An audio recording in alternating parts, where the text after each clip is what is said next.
네, 오늘 사도행전 강의 26번째 우리 눈을 덮고 있는 비늘이라는 제목으로 여러분과 함께 은혜를 나누려고 합니다.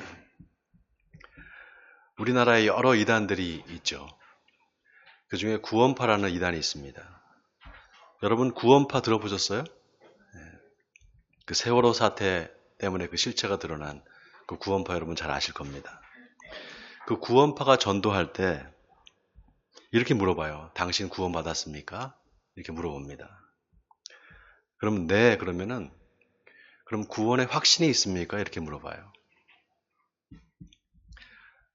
거기도 네, 그러면 그럼 몇 년, 몇 월, 며칠에 구원받았습니까? 이렇게 물어봅니다.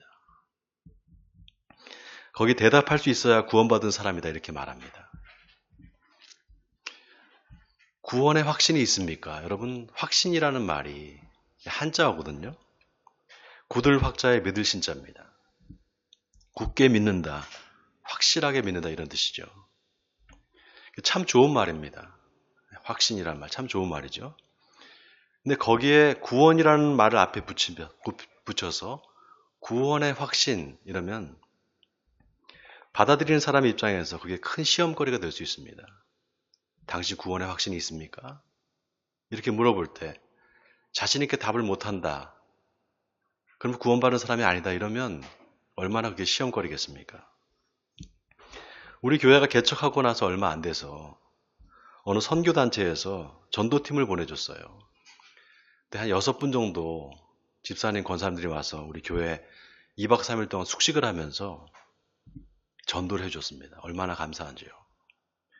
근데 저녁에 그 6분 중에 한 분이 저한테 신앙 상담을 좀 해달라 그래서 같이 만나서 이제 한 1시간 정도 얘기를 했습니다. 그래서 제가 무슨 고민이 있습니까? 물어봤더니 그 집사님이 자기는 구원의 확신이 없다라는 거예요. 자기가 구원받았다는 확신? 이게 없다는 겁니다. 그래서 너무 마음이 힘들대요. 저한테 목사님 어떻게 하면은 구원의 확신을 얻을 수 있습니까? 이렇게 물어보는 겁니다. 그 옆에 있던 또 한 분이 자기도 마찬가지라는 거예요. 자기도 구원의 확신이 없다라는 겁니다. 자기는 자꾸 성령 집회를 다닌대요. 성령 집회를 가면 좀 구원의 확신을 얻을 수가 있답니다. 어떨 때는 203일 정도 가는 그런 집회에 가서 뜨겁게 이제 집회를 참여하고 나면 조금 괜찮아진다는 거예요. 근데 또 시간이 지나면은 다시 또 확신이 없어진대요. 자기가 정말 천국에 갈 수 있을까? 자기가 구원받았을까? 계속 불안하다는 생각이 든다는 겁니다. 여러분 어때요? 혹시 여러분 중에 구원의 확신이 없어서 힘든 분이 있습니까? 여러분, 기독교가 말하는 구원이라는 게 뭘까요? 기독교가 말하는 구원. 죄사함입니다. 죄사함. 죄사함의 구원이죠. 네, 죄로부터의 구원입니다. 그런데 그 죄로부터의 구원에서 내가 뭘 할 수 있는 게 있을까요? 죄사함의 구원에 내가 뭐 역할을 할 수 있는 게 있을까요? 아무것도 없습니다. 전적으로 구원은 하나님이 하시는 거예요. 그런데 어떻게 내가 구원을 확신한다. 마치 그 구원을 내가 이미 소유한 것처럼 어떻게 그렇게 말할 수 있죠? 여러분, 이 구원의 확신이라는 말이 잘못하면 강박이 될 수 있습니다. 강박적으로 확신을 추구하는 겁니다. 그리고 이런 확신 강박에 빠진 사람들, 이런 확신 강박이 있는 사람들이 이단에 잘 빠집니다. 왜냐? 불안하기 때문이죠. 여러분, 사람마다 다 믿음의 정도가 있습니다. 믿음이 강한 사람도 있고 약한 사람도 있어요. 당신은 구원에 확신이 있습니까? 이 말보다요. 우리는 그냥 하나님이 나를 구원해 줄 줄 믿습니다. 내 죄가 사함받은 걸 믿습니다. 그래서 주님이 나를 천국으로 인도해 주실 걸 믿습니다. 이렇게 말하면 돼요. 그 이상 뭐가 필요하겠습니까? 오히려 잘못된 확신이 또 확신에 대한 강박이 우리 신앙을 병들게 할 수 있습니다. 중요한 것은 나와 하나님과의 관계예요. 내가 주님을 인격적으로 만나서 지금 현재 그 관계가 지속되고 있느냐, 이게 중요합니다. 지난주에 사울이 부활하신 주님을 만나는 장면을 봤습니다. 사울아 사울아 네가 나를 왜 핍박하느냐라고 말할 때 사울이 뭐라고 말합니까? 주여 누구십니까? Who are you, Lord? 이렇게 묻습니다. 그때 나는 네가 핍박하는 예수라 주님의 음성이 들립니다. 사울이 예수님을 인격적으로 만나는 순간이죠. 근데 재미있는 게 예수님이 그냥 내가 예수다 이렇게 말씀하지 않습니다. 나는 네가 핍박하는 예수라 이렇게 말합니다. 나는 네가, 나 누굴 말합니까? 예수님이죠. 네가 사울입니다. 1대1의 관계를 말씀하고 있는 겁니다. 놀라운 건 빌립보서 3장에 보면 사도 바울이 내가 그를 위해 모든 것을 잃어버리고 배설물로 여김은 그리스도를 얻고 그 안에서 발견되려 함이라 이렇게 말합니다. 그리스도 안에서 발견되려 한다. 여러분 이 말이 참 의미심장하지 않습니까? 여러분 사울은 예수님을 만나기 전에 자기가 어떤 사람인지를 몰랐습니다.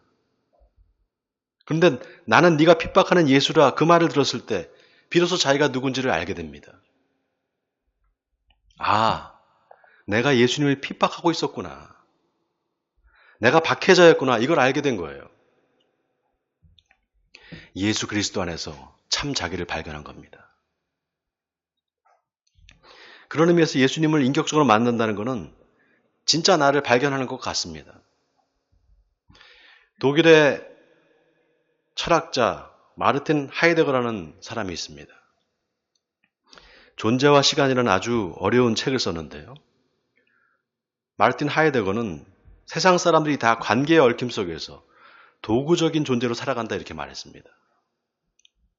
예를 들어서 내가 나로 살기보다는 누구의 아빠로 살거나 또 누구의 남편으로 살거나 또 누구의 아들로 살거나 또 누구의 친구로 산다는 겁니다. 이거를 하이데거는 비본래적인 삶이다 이렇게 말했습니다. 그런데 인간은 죽음에 직면할 때 비로소 본래적인 삶으로 돌아간다 이렇게 말했습니다. 그래서 사도 바울이 내가 그리스도와 함께 죽었나니 이제는 내가 사는 것이 아니라 내 안에 그리스도께서 사신다 라고 한 이 말이 그냥 넣은 말이 아닙니다. 사울은 실제로 부활하신 예수님을 만났을 때 자기의 옛사람이 죽는 경험을 한 겁니다. 그리고 주님과 하나가 된 참 자기를 발견한 거예요. 여러분 부활하신 주님은 지금도 살아계십니다.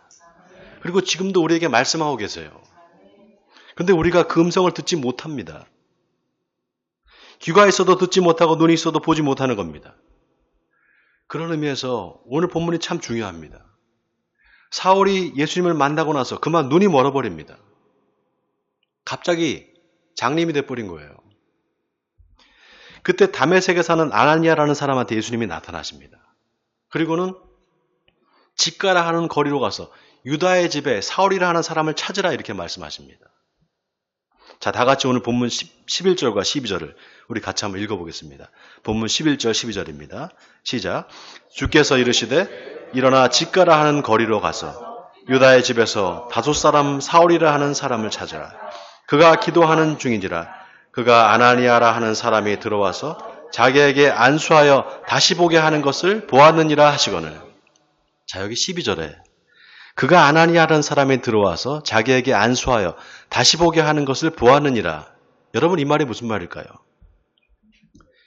이제 아나니아 야 너 사울한테 가서 안수해줘. 그럼 그가 다시 보게 될 텐데 이걸 이미 내가 사울한테 알려줬으니까 너는 아무 걱정 말고 사울한테 가라. 이 말씀입니다. 그런데 아나니아가 사울이 어떤 사람인지 이미 소문을 들고 알고 있었어요. 그러니까 사울한테 가기를 두려워합니다. 그래서 주님이 뭐라고 하시는가? 15절에 이 사람은 내 이름을 이방인과 임금들과 이스라엘 자손에게 전하기 위하여 택한 나의 그릇이라 이렇게 말씀하십니다. 여러분 여기 택한 나의 그릇이라 이 말이 참 중요한 말입니다. 예레미야 18장에 보면 하나님이 예레미야한테 너는 토기장이한테 가서 토기장이가 그릇을 만드는 것을 가서 보라 이렇게 말씀하십니다. 예레미야가 가서 보니까 토기장이가 자기 임의대로 그릇을 만들었다 부셨다 한단 말이죠. 그때 하나님이 예레미야한테 토기장이가 하는 것 같이 내가 너희에게 행하지 못하겠느냐? 그리고는 내가 어느 민족이나 국가를 뽑거나 부수려고 할 때 그 민족이 악에서 돌이키면 내가 그에게 내리기로 생각했던 재앙에 대해서 뜻을 돌이키리라 라고 말씀하세요. 여러분 평생 예수 안 믿고 죄만 짓던 사람이 어느 날 갑자기 회개하고 예수를 믿을 수 있을까요? 평생 죄만 짓던 사람인데 어느 날 갑자기 회개하고 예수님을 믿을 수 있을까요? 있을까요? 없을까요? 있어요. 그 반대로 잘 믿던 사람들 어느 날 갑자기 하나님을 떠날 수도 있습니다. 내가 옛날에는 잘 믿었는데 옛날에는 내가 정말 뜨거웠는데 여러분 아무 소용 없습니다. 지금이 중요합니다. 그래서 이 토기장이의 비유가 기독교의 예정론과 또 연결됩니다. 우리가 예정이라고 하면은 하나님의 절대적인 주권을 떠올립니다. 근데 우리가 오해하는 게 있어요. 절대적 주권이라고 하면은 하나님이 천국 갈 사람, 지옥 갈 사람을 미리 다 정해놨다 이렇게 생각합니다. 여러분 그거는 절대적인 주권이 아닙니다. 오히려 그렇게 정해졌다 할지라도 지금 회개하고 돌이키면 하나님이 그 사람을 구원할 자로 예정하신다. 이게 하나님의 절대적인 주권이에요. 그래서 본문 16절에 내가 그 이름을 위하여 내 이름을 위하여 그가 내 이름을 위하여 얼마나 고난을 받아야 할 것을 내가 그에게 보이리라. 예수님이 아나니아한테 이 말씀을 하신 거죠. 하나님이 사울을 멸망받을 자에서 구원받을 자로, 박해자에서 사도로, 핍박하는 자에서 이제 핍박받을 자로 예정하셨다는 이 말입니다. 여러분 이게 바로 하나님의 예정이에요. 그 말을 들은 아나니아가 이제 주님의 명령에 따라서 사울을 찾아갑니다. 그리고 그의 눈에 안수를 합니다. 그리고 뭐라고 하는가? 자, 다 같이 본문 17절, 18절 우리 또 같이 읽어보겠습니다. 본문 17절, 18절입니다. 시작. 아나니아가 떠나 그 집에 들어가서 그에게 안수하여 이르되 형제 사울아 주 곧 내가 오는 길에서 나타나셨던 예수께서 나를 보내어 너로 다시 보게 하시고 성령으로 충만하게 하신다 하니 즉시 사울의 눈에서 비늘 같은 것이 벗어져 다시 보게 된지라 일어나 세례를 받고. 자, 여기 눈에서 비늘 같은 것이 벗어졌다. 여러분 우리가 성경을 잘 봐야 되는 게요. 비늘이 아니라 비늘 같은 거예요. 오순절에 성령이 임할 때 하늘로부터 급하고 강한 바람 같은 소리가 있었다. 바람이 아니라 바람 같은 소리입니다. 상징과 비유예요. 자, 그러면 사울의 눈을 덮고 있었던 비늘 같은 거, 이게 도대체 뭘까요? 복음서에 보면 유난히 예수님이 맹인을 고치시는 장면이 참 많이 나옵니다. 그 중에 특별히 요한복음 9장에 보면 예수님이 날 때부터 맹인된 사람을 고치시는데 침을 뱉어서 진흙을 이겨서 눈에 바르고 실로암에 가서 씻으라고 합니다. 맹인이 가서 눈을 씻으니까 이제 보게 됩니다. 근데 그날이 안식일이었어요. 그러니까 바리새인들이 그 맹인이었다가 다시 보게 된 사람을 붙잡고 누가 네 눈을 뜨게 해줬냐 이렇게 묻습니다. 그러니까 이 사람이 자초지종을 다 얘기를 해줘요. 그런데 바리새인들이 안식일에 이런 일을 했으니 그 사람은 하나님으로부터 온 사람이 아니다 이렇게 말합니다. 그리고는 그 부모를 불러오라고 합니다. 그 부모한테 또 물어봐요. 어떻게 당신 아들이 눈을 뜨게 됐냐고.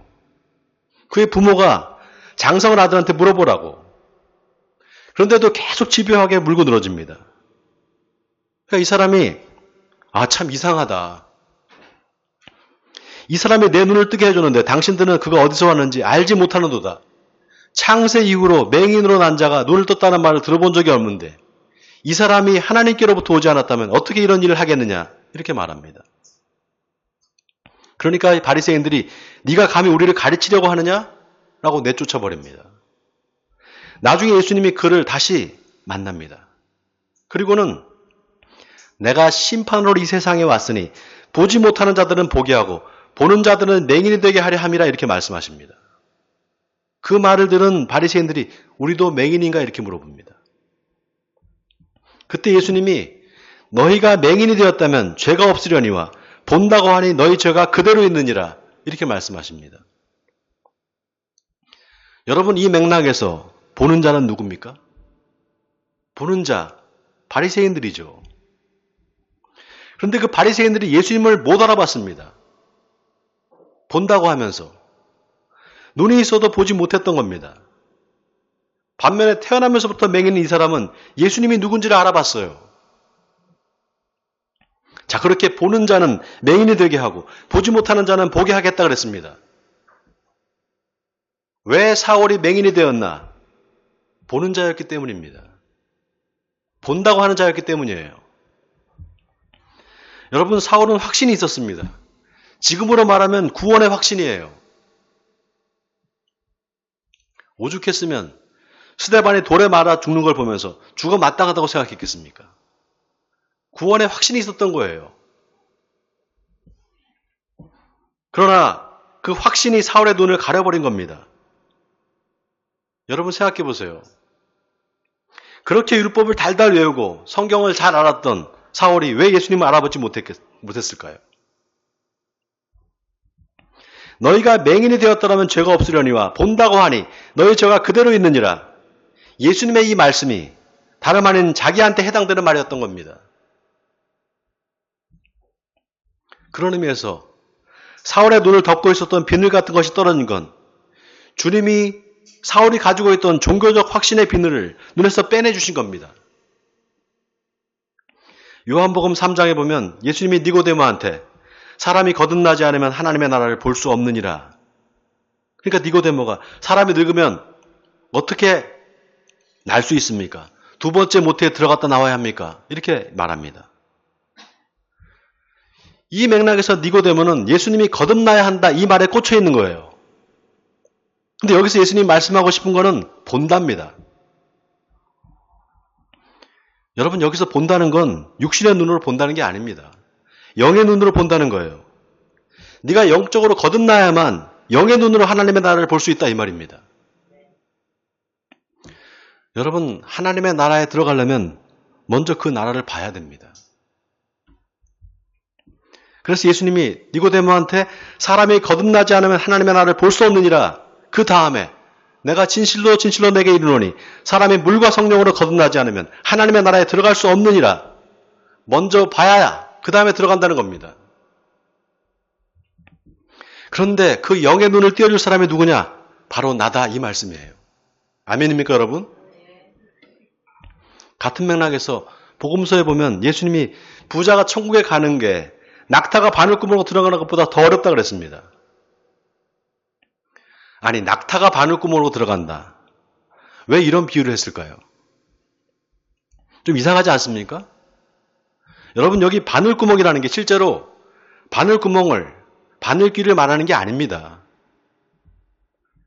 전쟁이 났을 때 적이 성 안으로 들어오지 못하게 성문을 잠그잖아요.